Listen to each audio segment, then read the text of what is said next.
இந்த வீடியோல நம்மளோட டாபிக் என்னன்னா, ஜென்ரலா நாங்க பேசிக்கும் போது ஃப்ரெண்ட்ஸ் எல்லாம் பார்க்கும்போது எப்படி நீங்க புக் வந்து செலக்ட் பண்ணி படிக்கிறீங்க, அதனால நாங்க எப்படி ஏதோ ஒரு புக்கை வந்து சூஸ் பண்ணி படிக்கிறோம், இந்த ரைட்டரை குறிப்பிட்டு இந்த ஆத்தர்ஸை படிக்கிறோம், அப்படி எப்படி அவங்களை எக்ஸ்ப்ளோர் பண்ணி நம்ம கண்டுபிடிச்சு படிக்கிறோம். அதுக்கப்புறம் ரீடர்ஸ் பிளாக், ரைட்டர்ஸ் பிளாக் தான் கேள்விப்பட்டிருக்கோம். ரீடர்ஸ் பிளாக்கும் நிறைய பேருக்கு இருக்கு.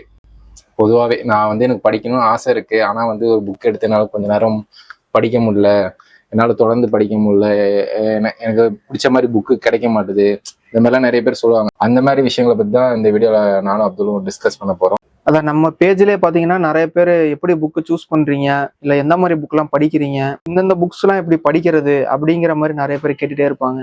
ஸோ நான் ஆரம்ப காலத்தில் படிக்க ஆரம்பித்த போது எப்படி இந்தந்த புக்ஸ்லாம் ஃபைன் பண்ணுற முக்கியமான புத்தகங்கள்லாம் ஃபைன் பண்ணேன்னா, ஒரு பெரிய ரைட்டர்ஸோட அவங்களோட இன்டர்வியூஸ், அவங்க சஜஸ்ட் பண்ணுற ஆத்தர்ஸ்லாம் இருக்காங்கல்ல, ஸோ அதன் மூலியமா தான் வந்து முக்கியமான ஆத்தர்ஸ் எல்லாம் நான் போய் சென்றடைஞ்சது. எனக்கு தெரிஞ்சு நான் அதிகமா சஜஷன் வாங்கிக்கிட்டது வந்து சாரு நிவேதிதாவோட வீடியோஸ்ல இருந்துதான். அப்படியா? ஆமா, ஆரம்பத்துல அவர் தான் வந்து இப்போ எப்படி நம்மளுக்கு வந்து மிஸ்கின் வந்து படிங்க டால்ஸ்டாய், ஏன்னா தமிழ்ல அவர் ஒருத்தவர் தான் சொல்லிட்டே இருக்காரு, படிங்க படிங்க படிங்கன்னு அவர் தான் ஒருத்தவர் தான் சொல்றாரு. வெற்றிமாறனும் எப்பயாவது சொல்றாரு, ராம் கொஞ்சம் சொல்லுவாரு, ராம் சொல்லுவாரு. ஆனா ரீடிங்க ரொம்ப வலியுறுத்துறது வந்து மிஸ்கின் தான். ஆமா, நான் வந்து படம் எடுக்காம கூட இருப்பேன், ஆனா படிக்காம இருக்க முடியாது அப்படிங்கிற மாதிரி. சாரு நிவேதிதாவோட முக்கியமான அந்த காணொலிகள் எல்லாத்துலயுமே அசோகமித்ரன், அவர் அசோகமித்ரன் சொல்றதுக்கு முன்னாடி அசோகமித்ரன் படிச்சானா அது அசோகமித்ரன் இவ்வளவு பெரிய ஆள் அப்படிங்கிறது தெரியாது. சாருவே இப்பதான் ரீசெண்டா டீஜா எல்லாரையும் படிக்க ஆரம்பிச்சதா சொல்றாரு. தமிழ் மாஸ்டர்ஸ் இப்பதான் ஒரு கடந்த 20 ஆண்டுகள் அந்த மாதிரி சொல்லியிருப்பாரு. நான் படிக்க ஆரம்பிச்சு வந்திருக்கேன். ஆனா அவர் படிக்க படிக்க அந்த பழுப்பு நிற பக்கங்கள் சூப்பரா ரெக்கமெண்ட் பண்ணிட்டு வந்தார். அவர் சஜஷன் மட்டும் பண்ண மாட்டாரு, அந்த சஜஷன்ல நாவல் பத்தி பேசுற ஒரு ரைட்டரை பத்தி பேசுறாருன்னா அது ரொம்ப உணர்வுபூர்வமா அதை பத்தி சொல்றப்ப நம்மளுக்கு ஆர்வமா இருக்கும்.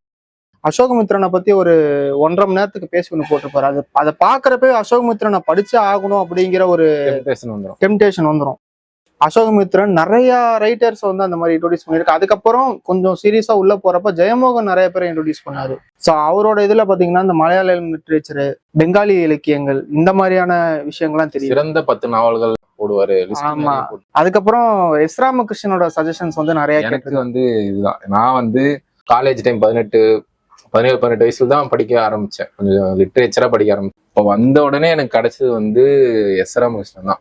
பதேர் பாஞ்சாலி படத்தை வச்சு புக்கு எழுதியிருப்பாரு அவரு, உயிர்மேல வந்ததுன்னு நினைக்கிறேன் அந்த புக்கு.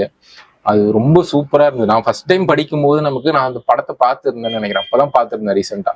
அதனால நமக்கு அந்த படம் வந்து எல்லாரும் சத்யஜித்ரே இந்தியாவிலே இவரு தான் வந்து பெரிய மாஸ்டரு பெங்காலி அப்படி இப்படின்னு சொல்லியிருக்கும் போது நமக்கு படம் பார்க்கும்போது படமா உணர்வுபூர்வமா நம்ம புரிஞ்சிருப்போம். பட் இன்டெப்தா அந்த படத்தை அனலைஸ் பண்ணி ஒரு புக்கானா எஸ் ராமகிருஷ்ணனோட அந்த பதேர் பாஞ்சாலி புக் அந்த டைம்ல எனக்கு ரொம்ப ஒரு படிக்கிறதுக்கே ரொம்ப சூப்பரா இருந்த ஒரு புக். அதுதான் 100 சிறந்த சிறுகதைகள்னு தமிழ்ல ஒரு 100 சிறந்த புக் போட்டிருப்பாரு. 2 வால்யூம் அது பெருசா போட்டிருந்தாரு. அப்போ எனக்கு தெரிஞ்ச அந்த புக்கை போயிட்டு நான் வந்து டிஸ்கவரி புக் பேலஸ்ல போயிட்டு பார்க்கும்போது புக்கை வாங்கி 800 ரூபாய் கொடுத்து 2 வால்யூம் வாங்கிறதுக்கு போய் பாக்குற மாதிரியே வந்து இது என்னென்ன கதையெல்லாம் சொல்லியிருக்காரு மனப்படம் பண்ணிட்டு வருடம் அந்த கதையெல்லாம் எங்கேயா தேடி படிக்கிறது ஆன்லைன்ல, அந்த மாதிரியே வந்து போச்சு. எஸ் ராமகிருஷ்ணன் உங்களுக்கு சாரு சொன்ன மாதிரி அவரு நிறைய சஜஷன் பண்ணிருக்காரு. அப்புறம் கதா விலாசம்ல 50 ரைட்டர்ஸ் இன்ட்ரோடியூஸ் பண்ணியிருப்பாரு, 50 பேரும் தமிழ்ல மாஸ்டர்ஸ். எனக்கு ஏன் சாரு அவரோட சஜஷன் வந்து கொஞ்சம் ஆத்தென்டிக்கா தெரிஞ்சது அப்படின்னா, முக்கியமா இந்த எதிர்க்கிறதுக்கு வந்து ஒரு பெரிய தைரியம் தேவை. அதாவது கம்ப்ளீட்டா எல்லாத்தையுமே எதிர்த்து நின்று, இல்லைன்னா எல்லாமே ரொம்ப மீடியாக்காரான ஒரு விஷயம் அப்படின்னு சொல்றதுக்கு வந்து தைரியம் தேவை. ஒண்ணு அவன் வந்து நல்ல ரைட்டரா இருக்கணும், இல்லைன்னா அதிகமாவது அவன் படிச்சிருக்கணும். அப்படி படிச்சாதான் ஒரு விஷயத்த மீடியாக்கார் அப்படிங்கிறத வந்து துணிவா சொல்ல முடியும். நிறைய ரீட் பண்ணியிருக்காரு. அப்புறம் பெஸ்ட் புக் லிஸ்ட்னு சொல்லி நிறைய நம்ம சர்ச் பண்ணுவோம். நார்மலா இப்ப சென்னையில ஒரு ஹாஸ்பிட்டல் போகணும்னா சிறந்த ஹாஸ்பிட்டல்னு சொல்லி சர்ச் பண்ற மாதிரி கூகுள்ல சிறந்த புத்தகங்கள், சிறந்த தமிழ் புத்தகங்கள் அப்படிங்கிற லிஸ்ட் எடுத்துட்டே இருப்போம். ஒரு 10 புக்கு சொல்றாரு, ஜெயமோகன் 10 சொல்றாரு, சாரு ஒரு 10 சொல்றாருன்னா இது 10லயுமே மியூச்சுவலா இருக்கும்ல சில புக்ஸ். அதை தனியா ஒரு லிஸ்ட் எடுக்கிறது. ஆக்சுவலா இந்த லிஸ்ட் எடுக்கும் போதுதான் படிக்கிறதுக்கான ஒரு ஆர்வம் வந்து அதிகமா வரும். கண்டிப்பா லிஸ்ட்டை பார்த்துட்டே இருக்கணும், திருப்பி அதை வந்து மைண்ட்குள்ள ரெஜிஸ்டர் பண்ணிட்டே இருக்கும் போது கண்டிப்பா ஒரு நாள் அது படிக்கிறது வச்சுதான் வந்து புக் ஃபேருக்கு வரதே. ஆமா, சொல்ல ஆரம்ப கால வாசகர்கள் என்ன புக்கு வாங்கணும் படிக்கணும் தெரியாதவங்க நேரா புக் ஃபேருக்கு இந்த லிஸ்ட் எல்லாம் ஒரு வருஷம் தயாரிச்சு இவங்க ஆத்தர்ஸ் எல்லாம் சொன்னதெல்லாம் வச்சு பத்திரிகையில வந்ததை வச்சு கூகுள் பண்ணதை வச்சு ஒரு லிஸ்ட் எடுத்துக்கிட்டு வருவாங்க. வந்துட்டு போயிட்டு இந்த புக் எல்லாம் இருக்கா, தஸ்தோஸ்கி இது இந்த புக் இருக்கா, டால்ஸ்டாய் இந்த புக் இருக்கா அப்படின்னு கேட்டுவாங்க. அதான் லிஸ்ட் தான் வந்து ஃபர்ஸ்ட் இது. ஆனா வந்து அது வந்து ஆரம்ப கட்டத்துக்கு ஆக்சுவலா கரெக்டா இருக்கும். அடுத்த கட்டத்துக்கு போகும்போது நம்ம வந்து புக்ஸை வச்சுதான் டிராவல் பண்ணுவோம். அதான் இப்போ ஒரு ரைட்டரை நம்ம பிடிக்கிறப்போ அவங்களோட வேர்ல்டுக்குள்ள அவங்கள சார்ந்து நிறைய நம்ம போவோம். சாருவை நம்ம பிடிக்கிறோம் அப்படின்னா சாரு நிறைய பிரெஞ்சு லிட்ரேச்சரை நிறைய ஓப்பன் பண்ணுவார். இப்போ ஜெயமோகனை பிடிக்கிறோம் அப்படின்னா அவரு இந்திய மரபு சார்ந்து இல்ல இந்திய தத்துவங்கள் சார்ந்து இல்லைன்னா பெங்காலி இலக்கியங்கள் அந்த மாதிரி நிறைய அவர் இன்ட்ரோடியூஸ் பண்ணுவார். இப்ப அசோகமித்ரன் ஃபுல்லா அமெரிக்கன் லிட்ரேச்சரை நிறைய ஹெமிங்வே ஃபாக்னர்னு நிறைய பேர் இது பண்ணியிருக்காரு. ஸோ இந்த மாதிரி ஒருத்தவங்களுக்கும் ஒரு வகையான ஸ்கூல் ஆஃப் தாட்ஸ்ன்னு இருக்கும்ல. ஸோ அந்த மாதிரி அவங்க ஒரு குறிப்பிட்ட பேரை இன்ட்ரோடியூஸ் பண்ணுவாங்க. அதுல நிறைய எக்ஸ்ப்ளோர் ஆகும். அதாவது ஒருத்தவங்களுக்கு பிடிச்ச ஒருத்தவங்க அப்படியே வர ஆத்தர்ஸ் வந்து பிடிச்சிக்கணும். அவங்க முதுகு மேல ஏறிக்கிட்டு அவங்களோட மாஸ்டர்ஸ் யாரு, அவங்களுக்கு பிடிச்ச புக்ஸ் எல்லாம் என்ன. எஸ்ராவும் அதே மாதிரி எஸ்ரா ஜெயமோகன் இவங்களோட பிளாக் எல்லாம் வந்து ரெகுலரா ஃபாலோ பண்ணும்போது அவங்க திடீர்னு ஒரு புக்கை பத்தி ரொம்ப வியந்து எழுதியிருப்பாங்க. இவங்களே வந்து இவரை பத்தி ரொம்ப இதா சொல்றாங்களா, இவர் யாருன்னு போய் நம்ம உடனே கூகுள் பண்றது, அவங்களோட வரலாறு இதெல்லாம் தெரிஞ்சுக்கிறது. புக்லாம் செலக்ட் பண்றதுக்கு முன்னாடி படிக்கிறதுக்கு முன்னாடி ஃபர்ஸ்ட் ஏன் படிக்கிறோம் அப்படிங்கிற ஒரு விஷயம் வந்து நம்மளுக்கு தேவைப்படுது. அதுக்கான காரணம் தேவைப்படுது. ஏன் படிக்கிறோம், பொதுவாவே ஏன் படிக்கிறோம் அப்படிங்கிறது. ஏன்னா அது ஏன் படிக்கிறோங்கிற காரணம் இருந்தால் தான் இந்த புக்ஸ் பத்தியான தேடல்கள், எந்த மாதிரி புக் சூஸ் பண்றோங்கிறதெல்லாம் வரும். ஏன் படிக்கிறோம்னா, ஒண்ணு நான் வந்து இந்த கலைத்துறையில இல்லைன்னா இலக்கியம் சார்ந்து நான் இயங்கிட்டு இருக்கேன் அப்படின்னா அதுக்கு வந்து நம்ம நிறைய படிக்கணும். இல்லை அப்படின்னா ஃபிலிம் மேக்கரா இருக்கேன் அப்படின்னாலும் நிறைய படிக்கணும். ஆர்ட் சார்ந்து எது இருந்தாலும் நிறைய படிக்கணும். ஸோ அதை தாண்டி வெளியில ஒருத்தன் இருக்கிறான், நார்மலா ஒருத்தன் வேலை பண்ணிட்டு இருக்கிற அவன் ஏன் படிக்கணும் அப்படின்னா அவனுக்கு மேபி தத்துவ பிரச்சனைகள் ஏதாவது இருக்கலாம். இல்லை அப்படின்னா என்டர்டைன்மெண்ட்டுக்கு படிக்கலாம். இல்லை ஒரு எஸ்கேபிசம்காக நான் வேற உலகத்துல போய் நான் சஞ்சரிக்க நினைக்கிறேன் அப்படிங்கிற மாதிரியான ஒரு காரணம் வந்து அவனுக்கு ஸ்ட்ராங்கா இருக்கணும். சிலர் வந்து பாத்தீங்கன்னா வெறும் செல்ஃப் ஹெல்ப் புக்கு மட்டுமே நிறைய படிப்பாங்க. சிலர் வந்து நான் வந்து ஒரு ஆக்டிவிஸ்டா இருக்கேன், எனக்கு வந்து பொலிட்டிக்கல் சார்ந்த புக்கு மட்டும் தேவை அப்படிங்கிறதே நிறைய. சில பேர் மார்க்சிஸ்டா இருந்து மார்க்சிய சார்ந்த புத்தகங்கள் மட்டும் படிப்பாங்க. சில பேர் தலித்தியம் சார்ந்த பெண்ணியம் சார்ந்த புத்தகங்கள் மட்டும் படிப்பாங்க. ஸோ அந்த மாதிரி நம்ம எதுக்கு படிக்கிறோம், நம்மளோட நோக்கம் என்ன அப்படிங்கிற அதுக்கான ஒரு தெளிவு வந்து இருந்தது அப்படின்னா அது ஃபர்ஸ்ட் நம்ம வந்து முடிவு பண்ணிக்கணும். சும்மா அப்படியே ரேண்டமா போய் நம்ம மேய்ஞ்சிட்டோம் இல்லைன்னா புக்கை வாங்கிட்டோம் அப்படின்னா அது கண்டிப்பா நம்மளுக்கு படிக்க முடியாது. ஸோ அது ஒண்ணு இருக்கு. எதுக்கு படிக்கிறோம் அப்படிங்கிற ஒரு காரணம் வந்து ஸ்ட்ராங்கா இருக்கணும். நான் வந்து அதுதான் நம்ம ஜென்ரலா வந்து இப்போ சினிமாவுக்கு வரணுன்றதுனால நம்ம படிக்க ஆரம்பிச்சோம் அப்படின்ற மாதிரி. அப்புறம் கொஞ்சம் ஸ்டார்டிங்ல வந்து பொலிட்டிக்கல் இந்த மாதிரி கம்யூனிசம் சார்ந்த ஒரு சில புத்தகங்கள் அது படிப்போம். அதுக்கப்புறம் வந்து இப்போ எஸ்ரா மூலயமா தான் நம்ம வந்து இலக்கிய உலகத்தை தெரிஞ்சிருச்சு. எனக்கு அப்பயே ஜெயமோகனும் தெரியும். ஜெயமோகன் 7ஆம் உலகம்லாம் படிச்சிருக்கியா, லேடன் தெரியுமா அப்படின்ற மாதிரிலாம் கேட்டிருக்காங்க. அப்படியா, ஓகே. நான் கடவுள்லாம் வந்த டைம் அது. அதனால வந்து ஒரு பயங்கரம் இருந்தது. எனக்கு ஜெயமோகன் லாங்குவேஜ்னால கொஞ்சம் கஷ்டமா இருந்தது அப்போ ஸ்டார்டிங்ல. அதனால அவர் படிக்கலாம் இனிஷியல் ஸ்டேஜ்ல. இப்போ 10 புக்கு படிக்கிறோம்னா அதுல ஒரு ஆத்தர் வந்து நம்மளை ஈர்த்திருப்பாரு. 10 கதை இருக்குன்னா அதுல ஒரு ஆத்தர். இப்ப பா வெங்கடேசன் அவரோட ஒரு கதை படிக்கிறோம்.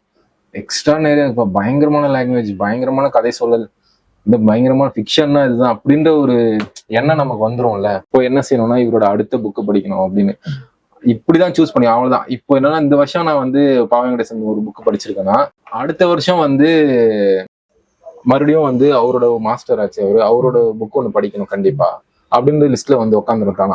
அது ஒரு புக்கு இந்த வருஷம் படிச்சிடலாம், ஜெயமோகன் ஒரு புக்கு படிச்சிடலாம், படிக்காத புக்கா நம்ம வந்து படிச்சிடணும் இப்போ அப்படின்னு ஒரு ஏற்கனவே பிடிச்சி நமக்கு விருப்பமான எழுத்தாளர்களா இருப்பாங்க. அதே போல வந்து படிக்காத எழுத்தாளர்கள் ஆனா மாஸ்டரா இருப்பாங்க நிறைய பேர். இப்போ நீங்க சாரு சொன்னாரு, இவங்க சொன்னாரு, இந்த மாதிரி நம்ம வண்ணநிலவன், வண்ணதாசன் இவங்க எல்லாம் இருக்கும்போது இவங்க நம்ம படிச்சதே இல்லை ஆனா அவங்க மாஸ்டர்னு எல்லாரும் சொல்றாங்க, படிச்சு பார்ப்போமே அப்படின்னு ஒரு புக் வந்து உட்காந்துரும். இப்படிதான் வந்து லிஸ்ட் புக்ஸ் வந்து நம்ம கிட்ட சேர்ந்துரும். ஒரு வருஷத்துக்கு குறைஞ்சது ஒரு 100 புக்குக்காவது வந்து லிஸ்ட் வந்துடும். ஆனா அது படிக்கிறது தான் டாஸ்கா இருக்கும். ஒரு எழுத்தாளரை கண்டுபிடிக்கிறோம், அவர் யாரு, அவர் வந்து எந்த நிலம் சார்ந்து எழுதுறாரு, அவர் என்ன விஷயத்த எழுதுறாரு அப்படிங்கிறது வந்து நம்மளுக்கு முக்கியம். பர்சனலா பாத்தீங்க அப்படின்னா அர்பன் மாடர்ன் கண்டெம்பரரி இந்த ஃபேஸ்புக் இன்ஸ்டாகிராம் ஏரால இருக்கிறவங்க வந்து எழுதுறது அது சார்ந்த கதைகள் வந்து எனக்கு விருப்பம் இல்லை. அதே நேரம் ரொம்ப குக்கிராமத்துல ரொம்ப வறண்ட ஒரு நிலப்பரப்புல எழுதுறதும் இல்லாம ஒரு டவுன்ல இருக்குல்ல. இப்ப சென்னையிலே பாத்தீங்கன்னா சென்னையில 70s 60s 90s வரைக்குமே சென்னையில வந்து இந்த டெக்னாலஜி அதிகமா இல்லாத பீரியட். தனி மனிதன் சார்ந்த பிரச்சனைகளை பேசுற கதைகள் வந்து, அதாவது சமூகம் சார்ந்த பிரச்சனைகள் பேசுற கதைகளும் பிடிக்குது. ஆனா அதை தாண்டி தனி மனித பிரச்சனைகள் பேசுற கதைகள் வந்து எனக்கு ரொம்ப ஈர்ப்பா இருக்கு. ஏன்னா எனக்கு நான் அதை படிக்கிறத நான் ஓவர் கம் பண்ணிக்கிறதுக்கு தான். இப்ப எந்த ஒரு தத்துவம் படிச்சாலும் ஒரு தியரி படிச்சாலும் அதை ஃபர்ஸ்ட் எனக்குள்ள அப்ளை பண்ணிட்டு அது எனக்கு ஃபர்ஸ்ட் பொருந்துதா, என்னால அதை கடைபிடிக்க முடியுதா அப்படிங்கிறத பார்த்துட்டு தான் அடுத்து பண்ற மாதிரி. நான் வந்து ஃபுல் அண்ட் ஃபுல் சென்னைன்றதுனாலே வளர்ந்தது எல்லாமே சென்னைன்றதுனால சென்னை சார்ந்து நகரம் சார்ந்து எழுதுற எழுத்தாளர்கள் ரொம்ப பிடிக்கும் எனக்கு. ஆதவன் ரைட்டிங் வந்து ரொம்ப பிடிக்கும். ஒரு மிடில் கிளாஸ் நகர வாழ்க்கை அப்படின்னா அவரோட லைஃப் அவரோட ஸ்டோரிஸ் எல்லாமே நிறைய வந்து டெல்லி பேஸ் பண்ணி தான் இருக்கும். ஆனா நம்ம ரிலேட் பண்ணிக்க முடியும். நீங்க கரையான் சொன்னீங்க, அது பெங்கால் நாவல் தான். ஆனா அவன் நகரம் சார்ந்த ஒரு இளைஞனோட மனசுல இருந்து வர கதைனா கரையான் நம்ம ஈஸியா ரிலேட் பண்ணிக்க முடிஞ்சது, நமக்கு ரொம்ப பிடிச்சது. அப்படி இருக்கும்போது எனக்கு அதான் ஆதவன், அசோகமித்ரன் இவங்க இங்க எழுதுறது இது எல்லாமே வந்து ரொம்ப ரிலேட் பண்ணிக்க முடிஞ்சது. அதே மாதிரி இதுக்கு இன்னொரு எக்ஸ்ட்ரீமா நீ கிராமம் நம்ம பார்க்காத ஒரு வாழ்க்கைய ரொம்ப சுவையா மொழி கதைக்கரு இதுல ரொம்ப சுவையா கொடுக்கும்போது நம்மளால அதை வந்து இது பண்ண முடியாது, ரிஜெக்ட் பண்ண முடியாது. அதுவும் நமக்கு ரொம்ப கடற்புறத்தில் வந்து நம்ம அந்த லைஃபே வந்து பார்த்துக்கணும். நம்ம இங்க சென்னையில மீனவர்கள் கடல் கப்பல் இதெல்லாம் இருக்குன்னு பாக்குறோம். பட் அது ஒரு மீனவ கிராமம், அங்க எப்படி அவங்க இருப்பாங்க, எப்படி அவங்களோட வாழ்க்கை இப்படி இருக்கும், எப்படி ஒரு கேரக்டரும் இருப்பாங்கன்ற போது அது ரொம்ப யதார்த்தமாவும் இருந்தது, ரொம்ப நமக்கு பிடிச்ச மாதிரியும் இருந்தது. கிராமத்துல அப்படின்னு சொல்றப்போ நொய்யல் இருக்குல்ல, நொய்யல் வந்து ரொம்ப வறண்ட கிராமத்துக்குள்ள நடக்கிற ஒரு நாட்டாரியல் கதை மாதிரி தான் இருக்கும். ஒரு மாதிரி மேஜிக்கல் ரியலிசம் அப்படி இப்படின்னு எல்லாமே அடிச்சிருக்கும். இப்போ ரமேஷ் பிரேதன் கூட நிறைய கதைகள் எழுதியிருப்பாரு. அதாவது கிராமத்துக்குள்ள சின்ன கோயில் வந்து கோயில்ல ஒரு குரங்கு எப்படி அங்க இருக்கிற சாமிக்கு வந்து பூஜை பண்ணுது அப்படிங்கிறத பத்தி எழுதியிருப்பாரு. ரொம்ப வித்தியாசமா இருக்கும். அதாவது இப்போ ஒரு இப்போ ஃபேண்டசி அப்படிங்கிறப்பவே நம்மளுக்கு என்ன தோணும், ஒண்ணு சயின்ஸ் ஃபிக்ஷனு இல்லைன்னா ஒரு ஃபியூச்சரிஸ்டிக்கான ஒரு மென்டாலிட்டி தானே வரும் ஃபேண்டசினாலே. ஆனா இப்ப கிராமத்துல ஒரு ஃபேண்டசி அப்படிங்கிறப்போ அது வேற மாதிரி இருக்கும். இப்ப நம்ம தமிழ்ல கூட பாத்தீங்கன்னா ஃபேண்டசினாலே ஒண்ணு டைம் மிஷின்ஸ் இல்லைன்னா பயங்கரமா அப்படியே ஃபியூச்சரிஸ்டிக்கா இருக்கும். அந்த மாதிரி டிஸ்டோபியன் வேர்ல்டு மாதிரி கம்ப்ளீட்டா வேற மாதிரி இருக்கும். கிராமத்துக்குள்ள ஒரு சின்ன கோயில்ல இல்ல சின்ன 4 குடிசைக்குள்ள ஒரு ஃபேண்டசி எலிமெண்ட் நடக்குது அப்படிங்கிறப்ப அது ரொம்ப இன்ட்ரெஸ்டிங்கா இருக்கும். அந்த மாதிரிதான் தேவி பாரதியோட நொய்யல் நாவல். சர்ரியலிசம் மேஜிக்கலிசமுக்குமே சர்ரியலிசம் வந்து நடக்கிறதே வேற வேர்ல்டுல நடந்தா சர்ரியலிசமா இருக்கும். அதுல நம்ம மனசு ஒட்டாது. ஆனா அந்த கதையில இருக்க கேரக்டர்ஸ் வச்சுதான் நம்ம ஒட்டிக்க பார்ப்போம். மேஜிக்கல் ரியலிசம் வந்து நம்ம கூட இருக்கிற யதார்த்தமான கேரக்டர்ஸ்க்கு நடக்கிற ஃபேண்டசியான விஷயம் இருக்குல்ல, இது வந்து உண்மையா பொய்யாங்கிற ஒரு குழப்பத்திலே இருக்கும். சரியலுங்கிறது வந்து எப்படி சொல்ல, டாலி சல்வாதர் டாலி அந்த அவங்க பீரியட்லாம் இருக்குல்ல, அவங்க வந்து கனவை தான் வந்து முதன்மைப்படுத்தினாங்க, ரியாலிட்டியை வந்து ரிஜெக்ட் பண்ணிட்டு கனவை முதன்மைப்படுத்தினாங்க. இப்ப மேஜிக்கல் ரியலிசம்ங்கிறது கம்ப்ளீட்டா அது வேற மாதிரி வரும். நம்மளா ரிலேட் பண்ணிக்க முடியற அளவுக்கு ரொம்ப ரியலா இருக்கும். அது வந்து உண்மையா பொய்யா அப்படிங்கிற மாதிரியே இருக்கும். சோ அந்த மாதிரியான கதைகள் கிராமத்துல அந்த மாதிரியான கதைகள்லாம் செம்மையா இருக்கும். எனக்கு இன்னொரு பழக்கமா என்னன்னா, இப்போ மாஸ்டர் ஸ்டான்லி குப்ரிக் இருக்காரு, சினிமால ஒரு பெரிய ஆளு.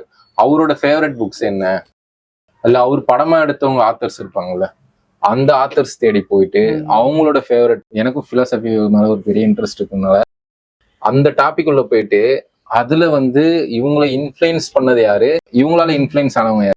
அப்படின்னா இப்போ இவங்களால இன்ஃப்ளூயன்ஸ் ஆனவங்கன்னா 19th செஞ்சுரியில இருந்திருக்காங்கன்னா அவங்களால இன்ஃப்ளூயன்ஸ் ஆனவங்க அடுத்த செஞ்சுரி 21st செஞ்சுரியில இருக்கிறவங்க, அவங்க மூலியமா படிக்கும்போது நம்ம ஈஸியா வந்து அந்த ஒரு ஐடியா ஸ்கூல் ஆஃப் தாட்லயே வந்து டிராவல் பண்ணிட்டு வர முடியுமே அப்படின்ற புக்ஸா வந்து செலக்ட் பண்ணிட்டு வருவோம். இப்போ அன்னியன் படிக்கும் போது நம்ம எக்ஸிஸ்டென்ஷியலிசம் அது சார்ந்தா அந்த புக்கு மெயினா இருக்குன்னா, அது சார்ந்து எக்ஸிஸ்டென்ஷியலிசம் சார்ந்து இப்போ யார் கரண்ட்ல எழுதுறாங்க, இப்போ 90s 2000 இதுல யார் எழுதிட்டு வராங்க, இல்ல வாங்கர் வாய் போயிட்டு அவருக்கு என்ன புக் ரொம்ப பிடிக்கும், கிரியேட்டிவ் இன்ஸ்பிரேஷன் வந்து எப்படி இருக்கு, எப்படி வருது, அவர் எப்படி அவரோட இந்த உலகத்துக்கு எது வந்து இப்போ கீ கொரஸ்மிக்கி இருக்கார்ல, அவரோட படங்கள் பாத்தீங்க அப்படின்னா எட்வர்டு ஹூப்பரோட பெயிண்டிங்ஸோட இது மாதிரி இருக்கும். எட்வர்டு ஹூப்பர்னா அந்த பழைய 1950ல இருந்த ஒரு முக்கியமான மாடர்ன் ஆர்டிஸ்ட் அவர். ஸோ அது மாதிரி ஒரு டைரக்டருக்குமே இப்போ குரோசோவா ஏன் இப்படி ஃப்ரேம் வைக்கிறாரு அப்படிங்கிறதுக்கு ஏதோ ஒரு இன்ஸ்பிரேஷன் இருக்கும். ஒண்ணு கல்ச்சரல். குரோசவான்னு சொல்லும்போது எனக்கு ஞாபகம். குரோசவானா அகதவா, இப்போ ராஷமோனோட கதையே வந்து ஒரு ஷார்ட் ஸ்டோரி பேஸ் பண்ணி அகோத்தகாவா அகோத்தகாவோட கதை வந்து தமிழ்லயே வந்திருக்கு. ஆமா ஆமா ஓகேங்களா. அந்த சுழலும் சக்கரங்கள் அதுல இருந்து நம்ம ஓகே இவரது வந்து இங்க வந்திருக்கு, இப்படிதான் நம்ம ஆத்தர்ஸ் பிடிக்கிறோம். அது இல்லாம டைம் ஆக ஆகன்னு இருக்குல்ல, எனக்கு வந்து இது ஒரு இருக்கும் ஏஜோ டைமோ இது ரெண்டையும் வந்து ரொம்ப வந்து கான்சியஸா நான் ஃபீல் பண்ணிட்டே வரேன். அப்படி வர வர வர நம்ம இதுக்கப்புறம் வந்து ரொம்ப செலக்டடா போனோம், ரொம்ப செலக்ட் பண்ணி தான் படிக்கணும். படிக்கிறதுக்கே வந்து நமக்கு டைம் கிடைக்கிறது ரொம்ப அன்றாட வாழ்க்கையில வந்து ரொம்ப சின்ன டைம் தான் நமக்கு கிடைக்கிறது. ஒரு 2 மணி நேரம் 3 மணி நேரம்ன்றது பெரிய விஷயமா இருக்கும்போது அது நம்ம தேவையில்லாத புக் போய் படிக்கலாம். அதனாலயே வந்து எனக்கு பயத்திலேயே அந்த மாதிரி வேஸ்ட் ஆயிடுமோன்றதுல வந்து கண்டெம்பரரியா நான் வந்து தமிழ்ல கண்டெம்பரரி ரைட்டர்ஸ் ரொம்ப குறைவா படிக்கிறேன். அது ரொம்ப பயம். ஏன்னா மாஸ்டர்ஸ்ல நம்ம விட்டுட்டு ஏன் இப்ப இதை படிக்கிறோம்ன்ற ஒரு கேள்வி வரும். இன்ஃபுளுன்ஸ் சொன்னோம்ல, இது படிக்கிறதுல வந்து ரீடிங் லிஸ்ட்ல ரீடிங்ல இன்ஃபுளுன்ஸ் வந்து முக்கியமான ஃபேக்டர். சார் இன்ஃபுளுன்ஸ் பண்ணாரு, எனக்கு எஸ்ரா இன்ஃபுளுன்ஸ் பண்ணாரு சொல்லுவேன். போரேஸ் வந்து எல்லாரும் சொல்லிட்டே வந்திருப்பாங்க. ஒரு காலகட்டம் வரைக்கும் போரேஸ் எல்லாரும் சொல்லிட்டு வந்திருப்பாங்க. தமிழ்லயே நிறைய பேர் அந்த காலத்துல இருந்து சொல்லிட்டு இருக்காங்க. ஆனா நமக்கு திடீர்னு இப்ப கிறிஸ்டோபர் நோலனோட ஒரு இன்டர்வியூல வந்து இன்செப்ஷனே வந்து நான் போரேஸோட இன்ஃபுளுன்ஸ் தான் எடுத்தேன், அவரோட ஷார்ட் ஸ்டோரியோட இன்ஃபுளுன்ஸ் தான் எடுத்தேன்னு சொல்லும்போது நம்ம இவ்வளவு நேரம் சொன்னவங்கலாம் கேள்விப்பட்டு இருந்தோம், நம்ம அவர் படிச்சிருக்க மாட்டோம் அப்படின்னு. ஆனா நம்ம உயர்வா நினைக்கிற ஒரு கலைஞர் இருப்பாங்க, அவங்க ஒரு வார்த்தையை சொல்றா அது முத்தா நினைச்சு உடனே இப்பயே படிக்கிறேன்டா போரேஸ் படிக்கிறோம். டக்குனு இந்த ரீடர்ஸ் பிளாக்னு சொல்லி ஒண்ணு இருக்கு. அதாவது சில நேரம் படிக்க முடியாம போற சூழல் வந்து அமையலாம். என்னடா எதுவுமே என்னால படிக்க முடியல, எதை தொட்டாலுமே இன்ட்ரெஸ்ட் இல்ல, உள்ள போக முடியல அப்படிங்கிற ஒரு நிலைமை வரலாம். ரீட் பண்ண முடியாம இருக்கிறதுக்கு வந்து பல காரணங்கள் இருக்கலாம். ஆனா எனக்கு முக்கியமான காரணமா நான் பாக்குறது வந்து பர்சனல் லைஃப், அது எப்படி இருக்கு அப்படிங்கிறத பொறுத்துதான் எல்லாமே அமையும். அதை பொறுத்துதான். ஏதாவது ஒருத்தன் உண்மையான கடன் சூழல்ல இருக்கிறான் அப்படின்னா அவனால அந்த ஒரு புத்தகத்தை எடுத்து உட்கார்ந்து படிக்க முடியுமா அப்படிங்கிறது வந்து கேள்வி. அவன் மைண்டுக்குள்ள அது ஓடிட்டே இருக்கும். இந்த மாசம் ஆரம்பிச்சது, இந்த மாசம் எப்படி ஓட்டுறது, வாடகை கட்டலையே, இது பண்ணலையேன்னு சொல்லி மைண்ட் அந்த இதை சமாளிச்சதுக்கு அப்புறம் தான் ஓகே அப்பாடா அப்படின்னு சொல்லி ஒரு ஆற்றல் வரும். இந்த ஒரு மாசம் இஎம்ஐக்கு நடுவுல கிடைக்கிற அந்த நாட்கள் தான் படிக்கக்கூடிய நாட்கள். அப்படி வந்து ஒரு 3 நாட்கள் 5 நாட்கள் தான் எனக்கு கிடைக்குமே. ரீடர்ஸ் பிளாக் மாதிரி நம்ம லைஃப் பிளாக். உங்களுக்கு வந்து ரீடர்ஸ் பிளாக் இல்ல, உங்களுக்கு லைஃப் பிளாக். உங்களுக்கு வந்து படிக்க நேரம் கிடைச்சு படிக்க முடியாம போல, படிக்கவே முடியாத ஒரு சூழ்நிலை தான் சிக்கிட்டு இருப்பேன். நிறைய பேர் நினைப்பாங்க, எனக்கு இங்க வந்து பணுவல்ல கேட்கும் போது இப்படிதான், என்ன ப்ரோ உங்களுக்கு என்ன புக் ஸ்டோர்ல வேலை செய்றீங்க, எப்பவும் புக் உங்களுக்கு சுத்தி புக்ஸா இருக்கு, எப்போனா எடுத்து புக் எடுத்து படிப்பீங்கல்ல, எப்பவும் எந்நேரமும் படிச்சுட்டு தான் இருப்பீங்களா? அப்ப நான் வேலை எல்லாம் செய்ய மாட்டேன், படிக்கிறதுக்கு எனக்கு சம்பளம் கொடுக்கல, வேலை செய்ய. வீட்டுக்கு போயிட்டு எல்லா வேலையும் முடிச்சுட்டு சாப்பிட்டுக்கிட்டு பீஸ்ஃபுல்லா பெட்டுக்கு போனதுக்கு அப்புறம் நமக்கு கிடைக்கிற டைம் தான் வந்து டைம். ஆனா அந்த டைமும் வந்து மைண்ட்ல பீஸ் இருந்தாதான் கண்டிப்பா படிக்க முடியும். என்ன ஆக போகுது படிச்சு, இதனால ஒரு இருத்தலியல் கேள்வியே என்ன ஆக போகுது, எதுக்கு படிக்கிறோம் அப்படிங்கிற வாழ்க்கைக்கே அர்த்தம் இல்ல. ஃபர்ஸ்ட் क्वेश्चन போய்டும், வாழ்க்கைக்கே அர்த்தம் இல்லைன்னும் போது படிச்சு மட்டும் தான் வந்துட போகுது அப்படின்ற நடுவில் ஒரு வருஷம் அது நல்லா இருந்திருக்கேன். படிச்சு என்னது கிளிக்க போகுது, படிச்சு என்ன ஆக போகுது அப்படின்னு. அதுக்கப்புறம் ஒரு டைம் வரும் படிக்கணும்னு வந்ததுக்கு அப்புறம் தான் நம்ம சேனல் ப்ரெஷரை வந்து நம்மளே போட்டுக்கணும் நம்ம மேல. கண்டிப்பா இப்ப நான் படிக்கலனாலே அப்துல் மெசேஜ் பண்றாரு, கேட்பாரு படிக்கலையா இல்லையா. நான் படிக்கிறதுனால நீங்களும் படிச்சாகணும், படிச்சாதான் இப்ப வீடியோல நம்ம பேச முடியும். சோ அப்படி ஏதோ ஒரு நிர்பந்தத்தை கிரியேட் பண்ணிக்க வேண்டிய. இங்க வேலை செய்யறதுனாலயும் ஒரு ப்ரெஷர் இருக்குன்னா, என்னால இப்ப நான் எல்லா புக்கும் படிச்சது இல்ல, ஆனா எல்லா புக்கை பத்தி நம்ம தெரிஞ்சு வச்சுக்கணும், பேசணும் அப்படின்றது. இப்ப நான் வந்து படிக்கிற புக்கோட கவுண்ட் வந்து ரொம்ப கம்மியா தான் இருக்கும். ஒரு வருஷத்துல அப்படின்னு பார்க்கும்போது கவுண்ட் கம்மியா இருக்கும். ஆனா பக்கங்கள் வந்து ரொம்ப அதிகமா நான் படிச்சிருக்க வாய்ப்புகள் இருக்கு. நிறைய புது புக் வந்தா எடுத்து ஒரு பேஜ் படிச்சிருவோம், பிளர் படிச்சிருவோம், இல்ல ஒரே ஒரு சாப்டர் படிப்பேன், ஒரே ஒரு சிறுகதை படிப்பேன்.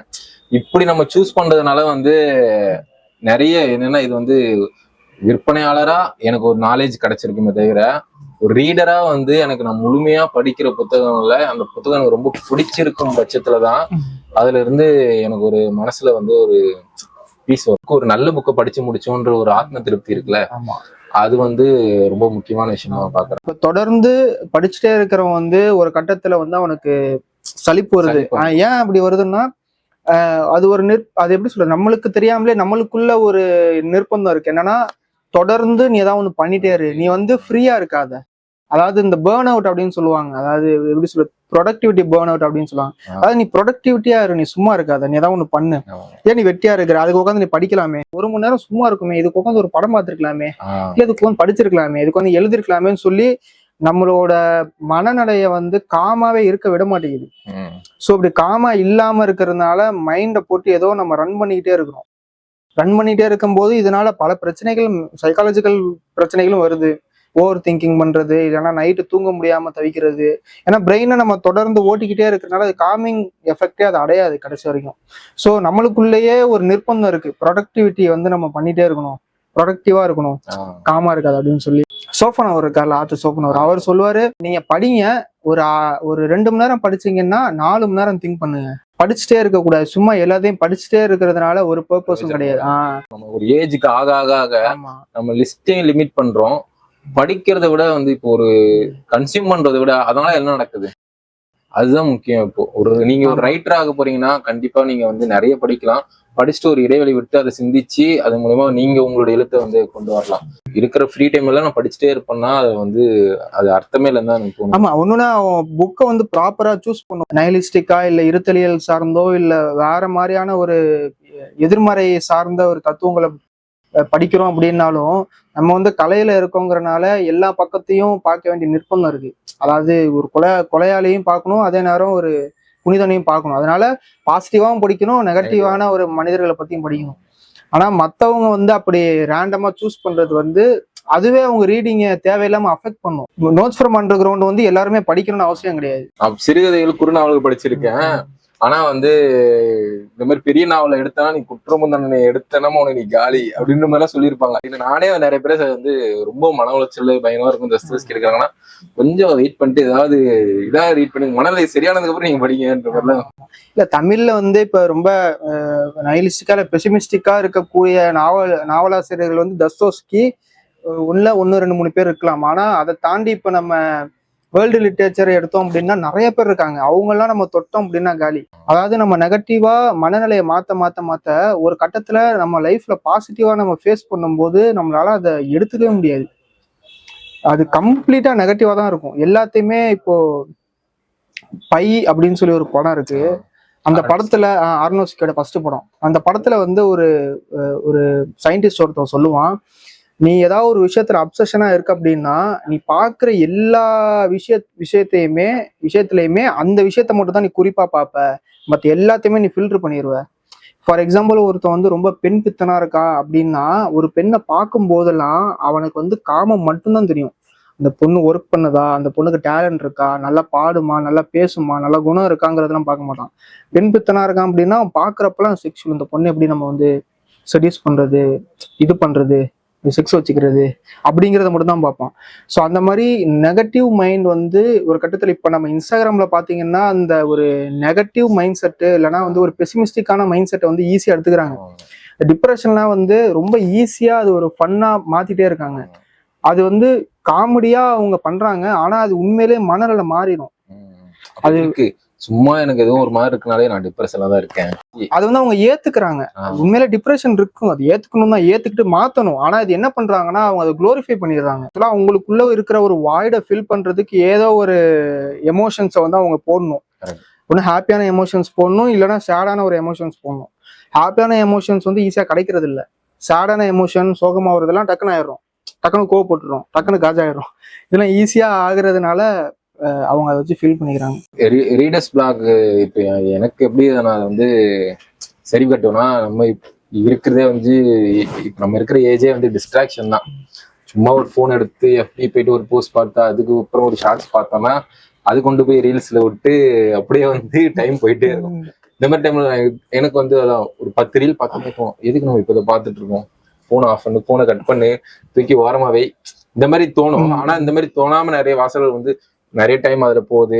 எப்படி இருக்கணும்னா, புக் எடுக்கும் போது நம்ம இன்ட்ரெஸ்டிங்கா வந்து ஒரு புக்கை ஃபர்ஸ்ட் சூஸ் பண்ணிட்டா, ரீடிங் பிளாக்ல இருக்கீங்கன்னா சின்ன புக்கா ஒரு 100 பக்கம் இல்லை ஒரு 150 பக்கத்துல ஒரு இன்ட்ரெஸ்டிங்கான புக் நிறைய பேர் சஜஸ்ட் பண்ணியிருப்பாங்க. நான் வந்து எனக்கு வந்து இவங்களதான் படிக்கணும்னு நான் அந்த லிஸ்ட் இது பண்றேன்ல, மாஸ்டர்ஸ் தான் படிக்கணும் ஒரு இதெல்லாம் கான்சியஸா இருப்பேன். ஆனா இந்த ரீடிங் பிளாக்கை மட்டும் உடைக்கிறதுக்கு மட்டும் வந்து எப்படி சொல்றது, அப்போ நம்ம வந்து அந்த லிஸ்ட்டை வந்து கொஞ்சம் நவுத்தி வச்சுக்கலாம் அப்படின்னு சொல்லிட்டு டக்குனு சுஜாதா புக்கோ இல்லை வேற ஏதாவது ஒரு ஆட்டோபயோகிராஃபி த்ரில்லிங்கா இருக்கிற புக்ஸ் ஏதாவது சின்னதா, அப்படி இல்லைன்னா இன்ஸ்பிரேஷனா வந்து எடுக்கணும் ஆட்டோபயோகிராஃபி, இல்லை நம்ம ஏற்கனவே ரெக்கமெண்ட் பண்ணுவோம் சாகித்ய அகாடமியில் 50 ரூபால சின்ன சின்ன ஆத்தர்ஸை பத்தி போட்டிருப்பாங்க. அவங்கள படிக்கும்போது இவங்க எப்படி படிச்சிருக்காங்க, எப்படி எழுதியிருக்காங்க, காணா சொல்ல நினைச்சுப்பேன்.